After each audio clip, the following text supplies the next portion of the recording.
Hello guys, welcome to the channel. In this video we're talking about how to save your Word document to flash drive. So I'll just type in save to thumbstick. Okay, so in order to save this file into your flash drive, it's pretty simple guys. You go to the top left, to this button, then you press on either save or save as and choose for example, the Word document of the extension that you wish. Click on it. And in here, guys, as you can see, I have my ESD USB drive under E letter. So this is actually my my thumb drive, to which I can save my file to. So for example, I will just save this doc1 into my thumb drive, press on save like this.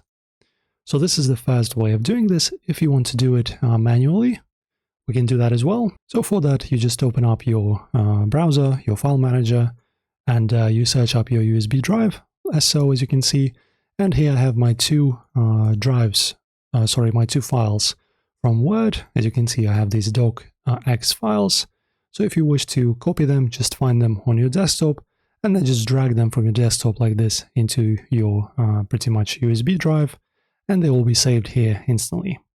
So two ways, guys. Enjoy. If this helped you out, like and subscribe, and I will see you in the next video.